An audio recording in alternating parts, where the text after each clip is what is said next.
Hello, and welcome to an Only Murders in the Building sidecast for Cluedunnit. I'm Jacob. I'm Jessica. And we're here to geek out about Only Murders in the Building. We're on to season 1, episode 6, To Serve and Protect. Yeah. And we love the fact that this one, so the point of view on this episode, or like the monologuist or whoever on this one, is Divine Joy. Oscar winner Divine Joy Randolph. Yes, she's back as Detective Williams, I believe is what the name is. Donna Williams, Detective Donna Williams. Yeah. And yes, she's it is her turn to talk and tell about what's going on in her brain. And turns out this episode is all about loneliness and being alone in your head or not. Yes. And Herman's head comes in. There's a lot of pop culture references. There's a ton of pop culture references just in this. A lot of thematic things going through. But there are also some pretty huge reveals in this episode as well. In addition to Divine coming back, what else did we, what were some of the other things we learned in this episode? Well, we learned, so in the last episode, it ended with Mabel dumping over the bag of jewelry, all the jewelry, the gigantic bag of jewelry that she had found in Tim Kono's apartment. And we found out in this episode, continuing in that tattoo parlor, that Tim was actually supposed to be meeting, because they knew they were supposed to go there, and that Tim was meeting with somebody, a jeweler, a fencer, or a fence named Angel or named Cutter. Cutter. The fence was named Cutter because they were going. Mailer, blackmail. No, Angel is the thief. Angel is the jewelry thief, or the bad jewelry person that he's trying to take down. Yes, the black market jewelry guy. Yeah, and Cutter is the fence who was supposed to show up, and Tim Kono was supposed to meet, and Tavo, the owner of the tattoo Mabel's parlor, cousin in the tattoo parlor, had a picture of what Tim was supposed to be getting, which was supposed to be an emerald ring. Yes. Which then later on, Mabel, they all end up at her mom's house because her mom shows up at the tattoo parlor. And it's like, wow, you came to Long Island and you weren't going to tell me? Yeah. And so they have dinner, end up having dinner at the mom's house. Still revealed. And well, the ring, it falls out of her Hardy boy, which, okay, I'm sorry. I'm just going to say this too. This is the first time it occurred to me in this episode that Charles Hayden Church and Oliver are her Hardy boys. Anyway, Oscar goes into her bedroom and sees all this decor and sees these books, these photo albums that she's made. And one of them is called My Hardy he's been Boys. In prison this whole time. And this picture falls out of it, and it's the 4 of them as teenagers or on the young night, people. On New Year's Eve, the night that Zoe died and Oscar was arrested. And Zoe has her arms around the shoulders of her friends, and her hand is dangling over a shoulder, and on it we see an emerald ring. Huge, big old ring. And that was the ring that Tim was supposedly going to get from Cutter at this. And Oscar reveals that it was not on Zoe's hand when Zoe was on the ground after the fall and the murder. Yeah, he's like, you don't forget what your girlfriend's body looks like. So yes, like she was, like the ring was on her earlier and gone. So we think either somebody stole it from the body on the ground, or like that's what the fight was over. But yes, so now this ring, we know exactly what he was looking for, and he's trying to take down Angel. So we have this name Angel, which then later on, Nathan Lane's character Teddy is in this. Oh my gosh, what a fabulous scene, right? This is amazing. Nathan Lane is amazing in this. So like you're right. They go to the house. They go to Mabel's mother's house, and she has them over for dinner.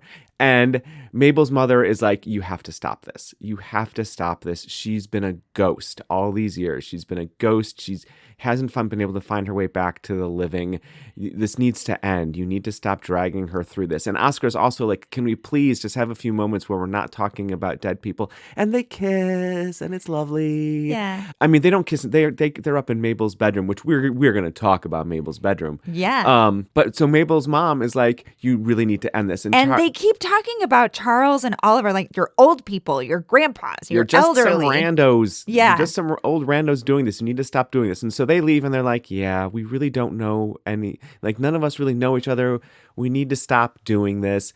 And they go to their apartment, and this was another great reveal. They go to their apartment, and they get drunk on gut milk. Yes, because gut milk, as it turns out, reveal is 13% alcohol, which is not a spirit. It's technically a liquor at that point, because that's more than beer and wine. That is a liqueur they're percentage. Drinking Bailey's Irish gut yes, milk.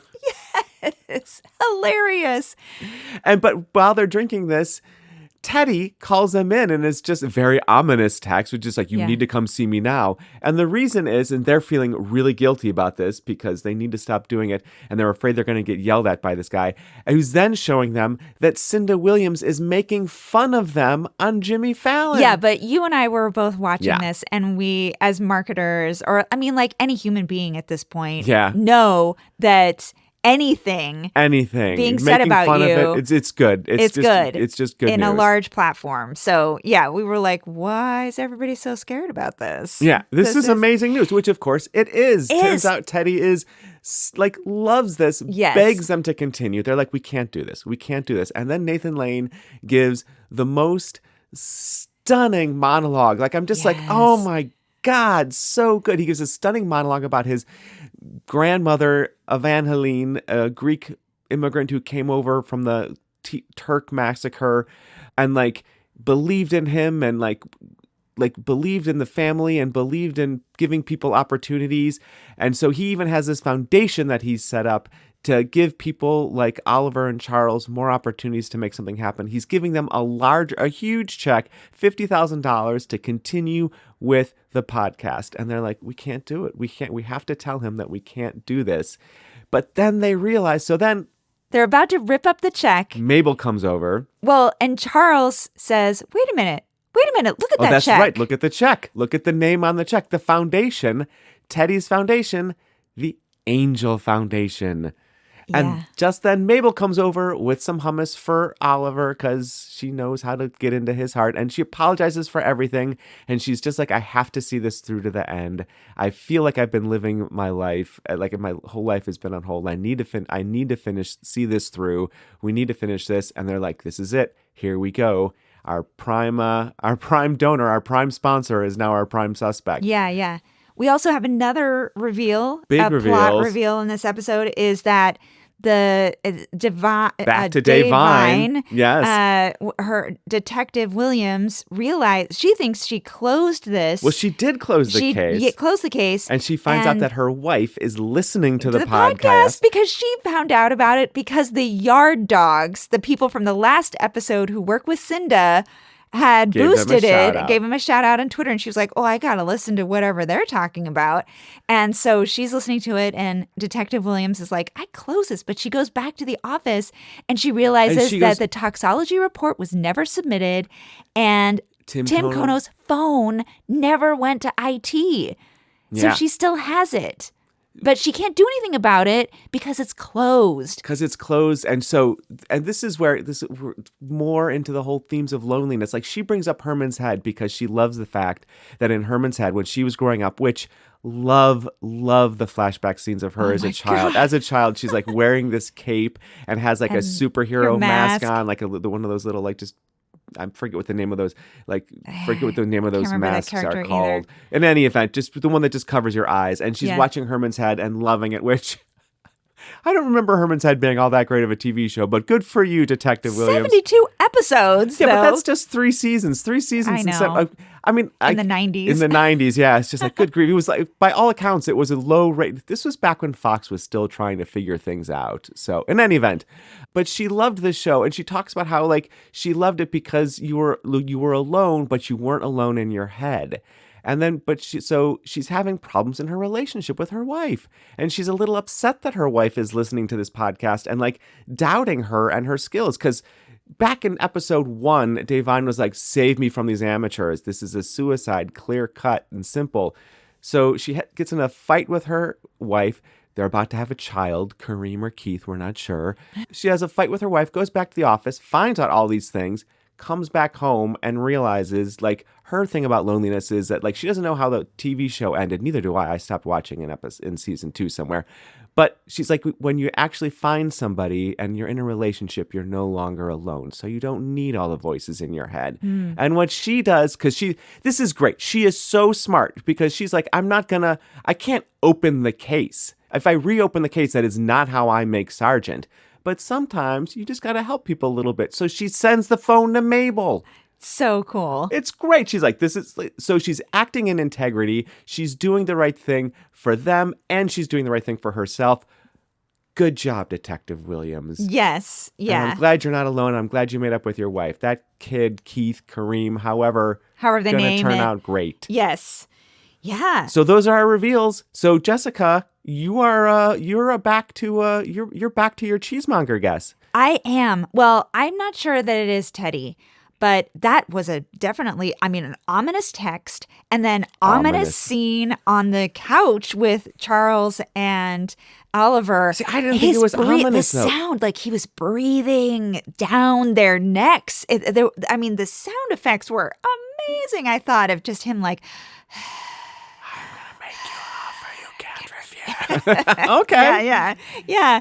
But I think it's actually, I'm going to go back to his son. Okay. Even though we haven't seen his son is the right age for hanging out, having hung out with them or been around them, and certainly would be, the one to carry on the tradition in the family. Oh, you're right. The whole family thing. Like, let's keep doing. Yeah. Yeah, carrying on the coin and like how...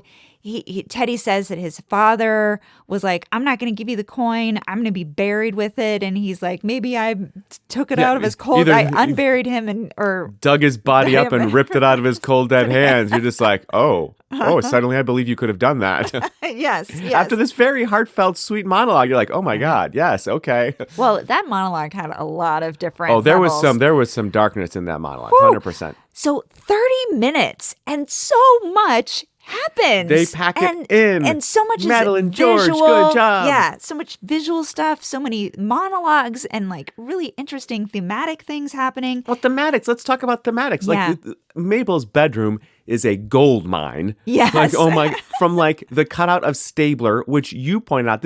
So Stabler from SVU, she has this like cardboard cutout, life-size cardboard cutout of him in her room, which Oscar totally makes fun of her for, but he's like, hey, he kept it tight. And also, but like even his name, Stabler, like more stable. You pointed that out. I didn't even get that. But like also she's an interior designer. So she processes things through like physical manifestation. She has made this huge life-size tree of life in quotes in her bedroom. Yeah. We don't see everything that's on it, but a tree of life. Come on, like she's referred to as a ghost and she's got a tree of life connecting the underworld and the physical world and the spiritual world together all in one in her room. Plus she's got stable, like there is some like, thematics of like coming back to life. And the randos, like they're called randos, but like later, Charles and Oliver.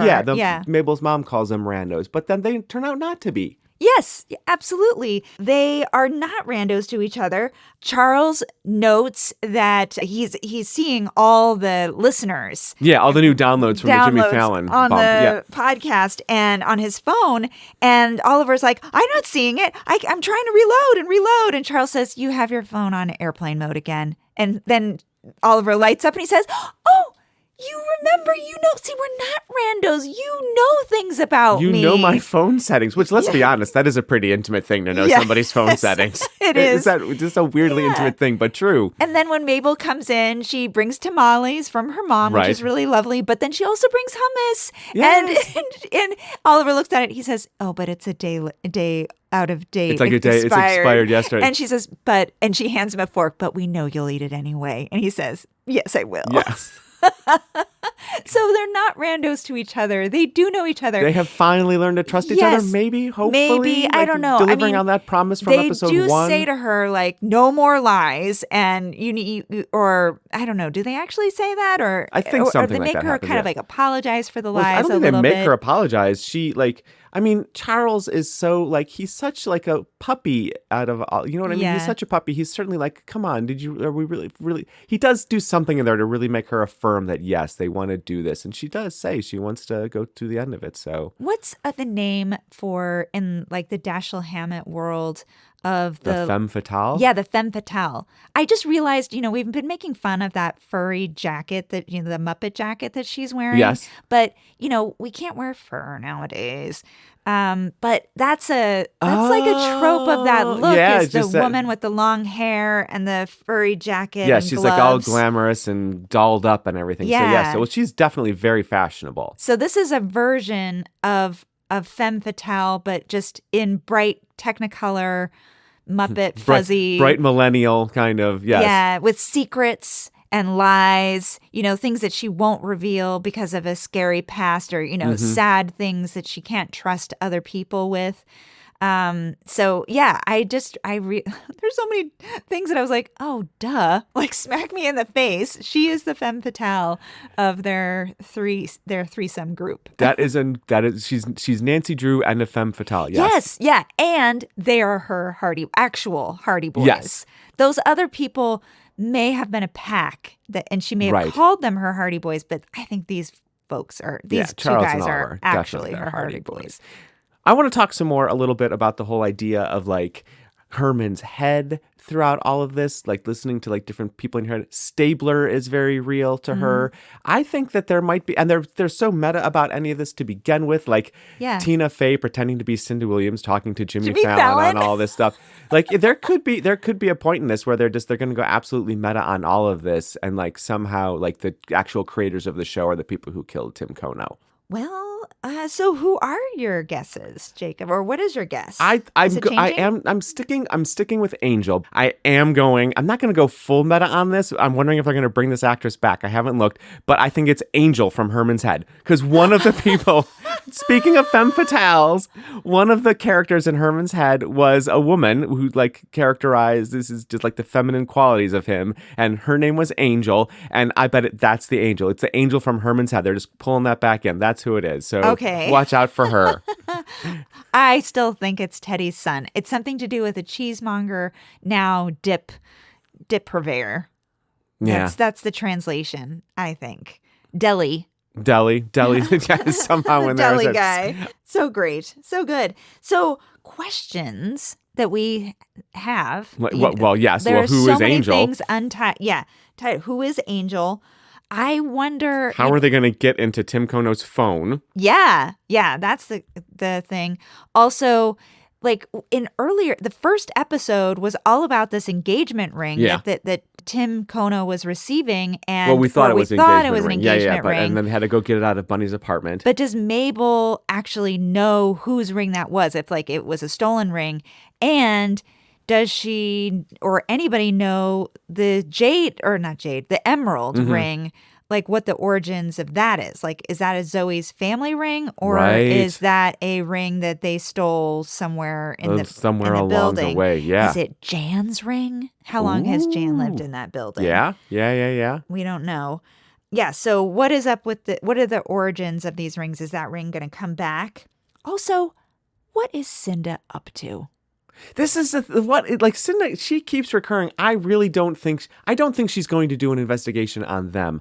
More and more I'm convinced that she's going to buy their show. Because she's on Jimmy Fallon making fun of them, but there's no reason to ever bring them up. They had 17 subscribers. They had 17 subscribers, exactly. And she has to know what she's doing. I mean, it's the Barbara Streisand effect. You talk about it, suddenly there's a lot more attention paid to it. So she's got to know what she's doing. So I'm just wondering if she looks at this and she's just like, it's ridiculous. And this is why everybody needs to be listening. And so I can buy it and make a ton of money. Yes. Yeah. So I think Cinda is crafty is what I think on this. Yeah. That said, no celebrity ever goes on TV to make fun of somebody else's project. I feel like I want to argue with you on that, but I can't think of a counterexample. Why would you, unless you have a beef with somebody, but again, you would still never be advised to that's all publicize your beef. All kinds of shade and all kinds of your entourage saying things or leaving blind items. You don't go on. Yeah. Yeah. Maybe you do. I don't know. I don't think so. I don't think it's that's just ever. not polite. And if we know one thing about stars, we know that they're polite. I mean, that's the whole thing with Jimmy, or not, no. Who's the guy who just did the Oscars? Jimmy Kimmel. Jimmy Kimmel and his Matt Damon thing. Yes. It's all manufactured Yes. because he otherwise doesn't really have a beef with anybody. He's got no beef with anybody. Yeah. Okay, so in closing, as marketing and PR people, today we learned once again that the best marketing for podcasts is other podcasts and Jimmy Fallon. And Jimmy Fallon, yes. So if you're out there, Jimmy Fallon will happily come on. Or you know what? Someone else, please make fun of us on Jimmy Fallon. yes. If you want to do that, it's fine. It's fine. Or just go ahead and leave us a review on Apple Podcasts and Spotify. Just 5 stars. Just quick Word 5 of stars. Mouth. Tell a people friend. about us. Go to Cluedunnit Podcast at Cluedunnit Podcast on Instagram and Facebook and tell other people about us. Wink, wink. We'd love it. In the meantime, I'm Jessica. I'm Jacob. And we'll keep you guessing.